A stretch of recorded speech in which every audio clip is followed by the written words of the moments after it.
Oke teman-teman yang berkati Tuhan Yesus Kristus. Hari ini kita akan sama-sama dengar firman Tuhan. Eh, Siapa yang ikut Natal kemarin? Yang ikut Natal kemarin, boleh angkat tangan? Oke, ya, rata-rata ikut Natal semua ya.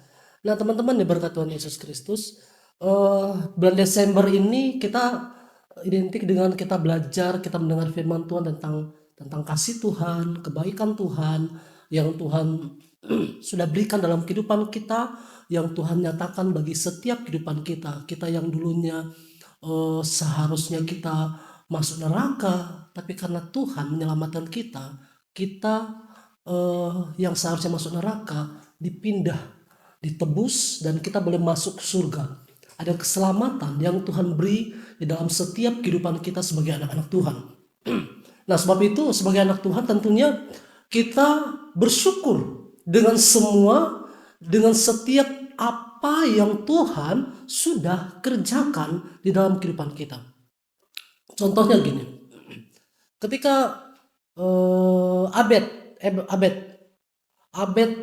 mau masuk jurang, ya, dia ini mau masuk jurang nih, udah mau gini nih, ini jurang nih, ini jurangnya bukan 1 meter ya, 100 meter atau berapa meter gitu, 500 meter. Waktu dia udah mau jatuh gini, ya, tiba-tiba ada Kak Caca langsung pegang dia, ditarik dia. Ya, tadinya Abed udah mau jatuh, tiba-tiba Kak Caca pegang, ditarik Abed, dan akhirnya dia nggak jatuh, dia selamat. Abed bersyukur nggak? Hah? Bersyukur banget atau bersyukur aja? Banget. Bersyukur banget atas kebaikan dan pertolongan dari Kak Caca. Yang tadinya Abed harus masuk ke jurang, mungkin patah, ya apa namanya, patah tangan, patah telinganya, semuanya, bahkan bisa nyawanya juga melayang, dia meninggal. Tapi waktu dia diselamatkan, dia bersyukur untuk kebaikan dari Kak Caca. Nah teman-teman, hari ini kita mau belajar sama-sama. Kita mau melihat ke belakang, tapi kita melihat ke belakang dengan ucapan syukur kepada Tuhan. Kita mau melihat ke belakang, tapi melihat ke belakang itu bukan hanya sekedar melihat ke belakang, tapi kita melihat ke belakang dengan sebuah ucapan syukur kepada Tuhan. Artinya gini, kita mau melihat di masa lalu apa yang Tuhan sudah kerjakan bagi kita, dan kita boleh ada sampai hari ini. Amin. Oke, sama-sama kita belajar. Buka dulu Alkitabnya, baca ayat dulu 1 Tesalonika 5 ayat 18. 1 Tesalonika 5 ayat 18. Kita akan baca, bisa ditampilkan? 1 Tesalonika 5 ayat 18. Nah ini dia. Yuk sama-sama, bisa lihat di LCD-nya, di layar yang ada. LED apa ini? Televisinya lah. Oke, lihat sini. Ya sama-sama baca 3, 2, 1. Mengucap syukurlah dalam sebab bagi, sekali lagi lebih kuat lagi. Kenny tahu kalian bisa lebih kuat lagi. 3, 2, 1. Mengucap segala hal Allah bagi. Ini kehendak Tuhan. Firman Tuhan bilang gini, mengucap syukurlah di dalam segala hal. Apa hanya pada waktu baik-baik saja? Tidak. Apa hanya pada waktu happy-happy aja? Tidak. Firman Tuhan bilang di dalam segala hal. Baik atau tidak baik keadaan yang kamu alami, mungkin kamu lagi letih hari ini, kamu lagi capek hari ini, ada banyak tuntutan tadi yang Kak Talin bilang yang kalian harus kerjakan, ya. Tapi kalian belajar mengucap syukur dalam segala hal. Karena itu akan membuat kamu semakin kuat di dalam Tuhan, dan ketika kamu belajar mengucap syukur dalam segala hal, kamu akan mengalami sebuah pertumbuhan rohani dalam kehidupanmu. Nah teman-teman, hari ini Kenny akan bahas tentang kenapa sih kita harus mengucap syukur kepada Tuhan. Tadi Kenny udah bilang di bulan Desember ini kita akan belajar tentang kasih Tuhan, kebaikan Tuhan dalam kehidupan kita. Ayat ini dikatakan mengucap syukur dalam segala hal, sebab itulah yang dikehendaki Allah di dalam Yesus Kristus bagi kamu. Mengucap syukur itu adalah kehendak Tuhan. Oke? Mengucap syukur itu adalah kehendak Tuhan di dalam setiap kehidupan kita. Nah, di ayat ini muncul pertanyaan, kenapa sih kita harus mengucap syukur? Firman Tuhan mengatakan bahwa Tuhan, karena Tuhan sudah menebus dan memberikan keselamatan itu di dalam setiap kehidupan kita. Tadi Kenny kasih contoh, Abed ketika dia ditolong oleh Kak Caca, dia mau jatuh ke jurang dan dia ditolong oleh Kak Caca, dia nggak jadi jatuh dan dia selamat. Yang tadinya dia harus patah-patah, tapi dia nggak patah-patah. Yang tadinya nyawanya mungkin bisa melayang, tapi nyawanya nggak jadi melayang, tetap ada dan dia bisa hidup.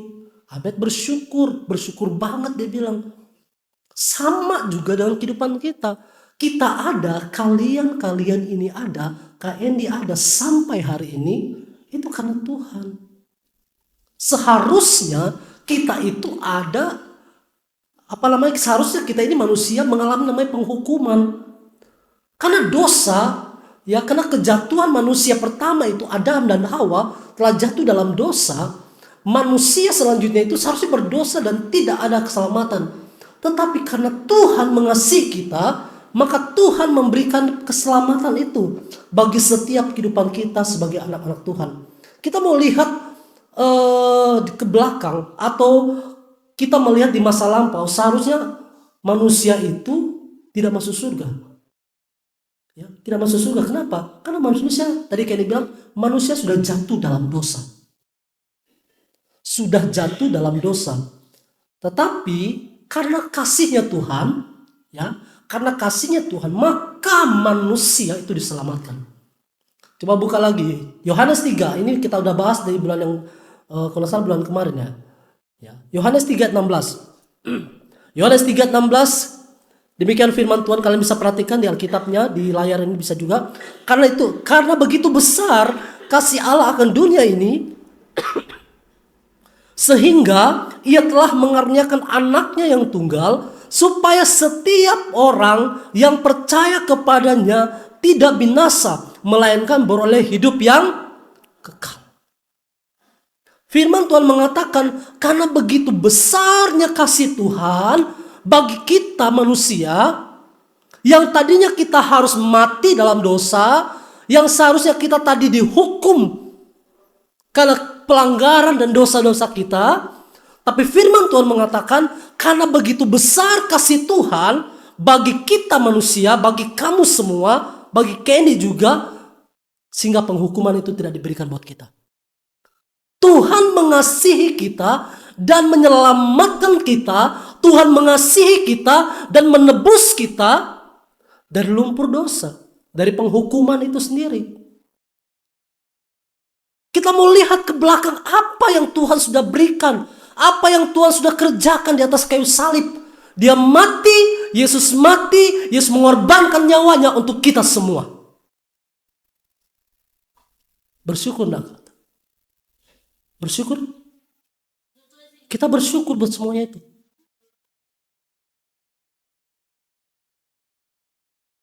Biasanya gini, kita aja, Kenny itu pernah gini ya. Nggak usah yang, Kenny pernah nih, naik motor nih, lewat sebelah di samping gereja ini. Ini posisi Kenny udah bener nih, posisinya udah bener, sebelah kiri. Tiba-tiba ada dari sana tuh lawan arus. Dia ngambil jalannya Kenny, itu udah mau nabrak, dikit lagi, mak lagi, biasa ya. Itu, pokoknya penguasa jalan lah. Tiba-tiba dia ngambil jalannya Kenny itu, Kenny mau ditabrak sama dia. Kenny bingung, Kenny udah ngerem, tapi karena dia ngebut, dia juga gini. Tapi ya itu pertolongan Tuhan. Kenny percaya itu pertolongan Tuhan. Kenny sampai udah ngangkat kaki gini, jangan sampai kaki Kenny kena ban motornya. Itu dikit lagi, tapi nggak kena. Kenny bersyukur banget waktu itu. Ini kalau kecelakaan gimana? Iya kan, lumayan loh kalau kecelakaan, sakit pasti. Kita bersyukur. Kita bersyukur dengan setiap apa yang kita nikmati dalam kehidupan kita, pertolongan Tuhan. Apalagi keselamatan yang Tuhan sudah kasih buat kamu. Keselamatan yang Tuhan sudah berikan dalam kehidupanmu, syukuri itu. Terus pertanyaan gini. Terus kalau kita sudah terima keselamatan, apa yang harus kita kerjakan? Kalau kita sudah terima keselamatan, Tuhan sudah kerjakan keselamatan itu, Tuhan sudah menebus kehidupan kita, dan kita menerima keselamatan, sekarang apa yang harus kita kerjakan? Apa yang harus kita lakukan? Apa yang harus kita perbuat? Firman Tuhan ingin mengajarkan bagi kita, setelah kita menerima keselamatan itu dalam kehidupan kita, Yesus telah mati di kayu salib, Dia datang ke dunia ini menolong kita, menebus kita. Yang tadinya kita dihukum, tapi tidak jadi dihukum, tapi karena kasih Tuhan Dia menebus kita, dan kita terima keselamatan. Yang harus kita kerjakan, yang harus kita lakukan adalah Tuhan mau supaya kita hidup dalam keselamatan itu dan kita bertumbuh dalam keselamatan itu. Ini kerinduan Tuhan buat kita. Kita bukan hanya sekedar terima keselamatan udah selesai begitu aja, enggak. Kayaknya mau bilang keselamatan itu bisa hilang kalau kita tidak kerjakan keselamatan itu dengan benar. Ya. Kalau kalian pernah dengar istilah sekali selamat tidak tetap selamat, itu salah. Tuhan kasih keselamatan. Tuhan kasih keselamatan, tapi Tuhan mau juga kita harus mengerjakan keselamatan itu. Harus dikerjakan keselamatan itu. Supaya apa? Supaya kita mengalami pertumbuhan rohani di dalam Tuhan. Tuhan gak mau, Tuhan udah kasih keselamatan, tapi kita tidak mengalami pertumbuhan rohani di dalam Tuhan. Percuma, sia-sia keselamatan yang Tuhan kasih. Yang Tuhan mau, waktu Tuhan kasih keselamatan, Tuhan minta kita supaya kita kerjakan keselamatan itu dengan takut dan gentar. Gimana sih caranya? Kita setia kepada Tuhan, kita mengasihi Tuhan, kita melayani Tuhan, kita mau setia mengerjakan apa yang Tuhan percayakan dalam kehidupan kita, kita mau setia berdoa, kita mau setia baca firman Tuhan, kita mau melayani Tuhan. Ini banyak pelayanan. Di sini Kenny berharap kalian semua terlibat dalam pelayanan. Ya, ada banyak pelayanan yang seharusnya kita kerjakan dalam kehidupan kita. Yang belum terlibat di pelayanan, Kenny harap kalian bisa ambil bagian-bagian pelayanan. Itu bagian di mana kita mengerjakan keselamatan yang Tuhan sudah berikan buat kita. Dan Tuhan mau untuk kita bertumbuh di dalam keselamatan yang Tuhan kasih. Tidak hanya sekedar kita terima keselamatan dan udah selesai begitu aja, enggak. Kalau kita tidak kerjakan keselamatan itu, Kenny bilang apa? Keselamatan itu bisa hilang. Artinya, yang tadinya sebenarnya kita selamat, tapi kita tidak jaga, tidak kerjakan keselamatan itu, akhirnya keselamatan itu kita tidak terima. Karena kenapa? Tidak ada pertumbuhan. Ya, tidak ada pertumbuhan. Kalau kalian, siapa di sini suka nanam apa kayak gitu? Suka nanam nggak? Ada yang suka nanam gitu nggak? Ada? Ada kayaknya, ada? Kayaknya itu suka nanam. Kenny kalau nanam sesuatu, kalau Kenny lihat tidak ada pertumbuhan, itu sedih rasanya. Sedih. Itu sedih. Ya, itu sedih rasanya. Tapi kalau yang Kenny tanam itu ada pertumbuhan, bangga, seneng. Apalagi ada buah-buahnya yang keluar. Contohnya tanam tomat, tiba-tiba tomatnya udah keluar, tumbuh, ada keluar buahnya. Itu seneng banget. Nah, Kenny mau bilang gini, waktu Tuhan kasih keselamatan buat kita dan kita tidak mengalami pertumbuhan di dalamnya, itu Tuhan sedih buat kita. Tuhan melihat kita itu sedih banget, beneran. Tuhan sedih, ini anak ini, aduh, aku udah kasih keselamatan, ayo kerjakan keselamatan itu. Usia kalian memang masih muda, ya, umur kalian masih muda, tetapi bicara kerohanian kalian harus dewasa dalam Tuhan. Usia kalian memang masih muda, tapi Tuhan mau supaya kita bertumbuh di dalam Tuhan. Kalian memang masih muda, tapi yang Tuhan mau, sekalipun kalian muda, kalian harus bertumbuh dan terus bertumbuh di dalam Tuhan. Sebab itu kerjakan keselamatan itu dengan takut dan gentar. Setia kepada Tuhan. Lakukan apa yang Tuhan mau untuk kita sebagai anak-anak Tuhan. Waktu kita bertumbuh, ya, waktu kita bertumbuh, hati Tuhan itu senang banget. Hati Tuhan itu senang sekali melihat kehidupan kita sebagai anak-anaknya, sebagai anak-anak GC yang ada di tempat ini, anak-anak remaja yang ada di tempat ini mengalami pertumbuhan. Ya, teman-teman yang berkat Tuhan Yesus Kristus, sebab itu untuk kita bisa bertumbuh, ya, untuk kita bisa mengalami pertumbuhan. Tadi Kenny bilang yang pertama, kita harus mengerjakan keselamatan yang Tuhan berikan dalam hidup kita. Contohnya apa tadi? Melayani, kita beribadah dengan setia, kita baca firman Tuhan, kita bersaat teduh. Artinya apa? Artinya untuk kita mengalami pertumbuhan, kita harus tetap terhubung dengan Tuhan. Lagu tadi bilang, ku terhubung denganmu, selalu melekat di hatimu. Wow, selalu melekat dengan hati Tuhan. Hati kita dekat dengan hati Tuhan, melekat dengan hati Tuhan. Kita akan mengalami pertumbuhan rohani dalam ini.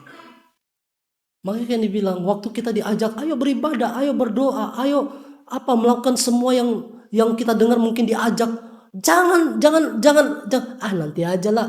Enggak boleh. Ayo, push diri kalian. Kalian mungkin malas, aduh capek kak, push lagi diri kalian. Karena kayak dibilang, ingat baik-baik, keselamatan itu bisa hilang kalau kita tidak jaga dan tidak kerjakan dengan sungguh-sungguh. Sekali lagi, jangan pernah percaya ada statement yang mengatakan sekali selamat tetap selamat. Tidak ada. Itu tidak ada. Ya, keselamatan itu harus dikerjakan di dalam setiap kehidupan kita sebagai anak-anak Tuhan. Amin. Amin. Kalau kamu pernah gagal mungkin dalam kehidupanmu, dan mungkin saat ini kamu mengalami kegagalan. Ya, kamu pernah gagal, tapi mungkin saat-saat ini kamu juga sedang mengalami kegagalan. Kalau kamu pernah jatuh bangun dalam dosa, dan mungkin saat ini pun kamu sedang mengalami hal itu, jatuh bangun dalam dosa, ingat baik-baik. Bagian terakhir ini kan mengatakan, ingat baik-baik. Dia Allah yang mengasihi kehidupanmu. Dia Allah yang sudah mati untukmu dan memberikan keselamatan itu bagi dirimu. Dan Tuhan mau supaya kita mau hidup di dalam keselamatan itu. Kita mau bertumbuh di dalam keselamatan itu. Dan kita mau bersyukur untuk keselamatan yang Tuhan sudah berikan di dalam kehidupan kita. Sekali lagi ini bilang, jangan sia-siakan keselamatan yang Tuhan sudah kasih. Coba ngomong ke teman kiri kanannya. Jangan sia-siakan keselamatan yang Tuhan sudah kasih. Colek temannya, kasih kuat. Bilang, jangan sia-siakan keselamatan yang Tuhan sudah kasih. Amin. Kalau Tuhan sudah selamatkan kita, jangan sia-siakan itu. Kerjakan keselamatan itu dengan hati yang sungguh-sungguh, dengan hati yang mengasihi Tuhan, dan kita percaya di dalamnya kita akan mengalami pertumbuhan rohani di dalam Tuhan. Puji nama Tuhan. Ini firman Tuhan yang kita berikan buat kita semua. Kini sampaikan. Kini mengundang pemain musik. Mari sama-sama teman-teman, kita belajar lewat kebenaran firman Tuhan. Kita mau belajar untuk setiap apa yang Tuhan mau untuk kita kerjakan dalam kehidupan kita sebagai anak-anak Tuhan. Bukan kuat dan gagah kita. Kini percaya bukan kuat dan gagah kita, tapi semua karena Tuhan. Karena Tuhan yang mengerjakan itu dalam kehidupan kita. Tuhan yang memampukan kita dan memberikan keselamatan itu bagi setiap kehidupan kita sebagai anak-anak Tuhan. Kita akan nyanyikan satu pujian yang tadi.